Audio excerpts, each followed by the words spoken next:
नागपंचमीच्या खूप खूप शुभेच्छा. लोकनेते श्री प्रतापसिंह मोहिते पाटील साहेब आणि आदरणीय आई साहेब पद्मजा देवी प्रतापसिंह मोहिते पाटील साहेब ह्यांनी 30 वर्षापूर्वी हे कार्यक्रमाचं नियोजनाची सुरुवात केली होती. हे कार्यक्रम भरवण्याचं फक्त एकच कारण कारण की नागपंचमी हा महिलांचा एक आवडता सण. महिला छानपणे तयार होतात, झोके खेळतात, फुगडी खेळतात आणि त्यांना असं एक छान व्यासपीठ मिळावं जिथं ते त्यांची कलासुद्धा सादर करू शकतील म्हणून त्यांनी ह्या कार्यक्रमाची सुरुवात केली होती. इतक्या वर्षापासून आपण दरवर्षी इथं रांगोळी स्पर्धा, मेहंदी स्पर्धा, वक्तृत्व स्पर्धा, निबंध स्पर्धा, पाककला आणि ह्यावेळेस आता जसं जसं ट्रेंड बदलत चालला आहे तसं आपण ह्यावेळेस मेकअप स्पर्धा केली आहे. हे पहिलं वर्ष आहे. आपण ह्यावर्षी रील्सची स्पर्धा भरवली आहे. जसं टेक्नॉलॉजी येत आहे आणि रील्सच्या माध्यमातून आपली कला सादर करू शकतात त्यामुळे आपण ह्यावेळेस ही एक नवीन स्पर्धा घेऊ आणि इतक्या वर्षापासून हा एक व्यासपीठ महिलांसाठी आपण देत आहोत.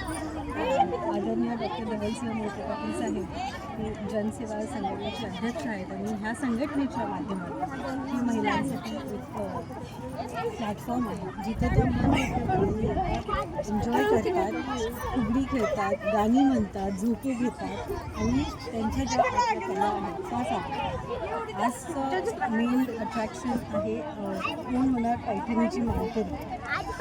महिला वेगवेगळ्या स्पर्धेत भाग घेऊन पैठणी आणि सोन्याची नथ हे जिंकतात आणि महत्त्वाचं म्हणजे आपण जे आधी ऑलरेडी सांगितलं की रील्सची स्पर्धा आपण भरवली आहे.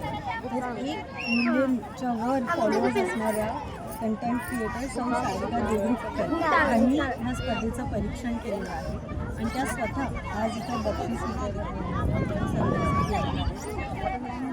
आणि मोस्ट इम्पॉर्टंटली जी विजेते आहेत त्यांच्याबरोबर रील करायची ते त्यांना एक संधी मिळते. सो आमच्या सर्वांकडून आपल्या सगळ्यांना परत एकदा खूप शुभेच्छा मनापासून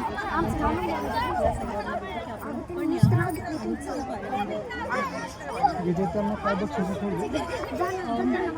दरवेळेस आपण बघत आलो की कार्यक्रम घेतले जातात तिथं बक्षिसं मोस्टली किचनमध्ये वापरण्याच्या गोष्टी असतात आणि यावेळेस काहीतरी वेगळं करायचं म्हणून ज्या गोष्टी महिला स्वतः वापरतात महिलांच्या उपयोगी अशा काही गोष्टी वेगळ्या वेगळ्या आपण स्पर्धेप्रमाणे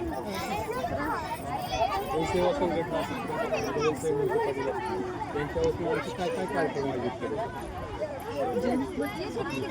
जनसेवा संघटनेच्या माध्यमातून वर्षभर खूप सारे कार्यक्रम होतात. संक्रांतीपासून ही सुरुवात होते. हळदी कुंकवाचा खूप मोठा समारंभ हे शेवटी 31 डिसेंबरला अकलूज फेस्टिवल अकलूजकरांसाठीच नाही तर पश्चिमेच्या सगळ्या लोकांसाठी आपण भरवतो आणि वर्षभर नागपंचमीचं सण असेल, दिवाळी असेल, सगळे कार्यक्रम जनसेवेच्या माध्यमातून साजरे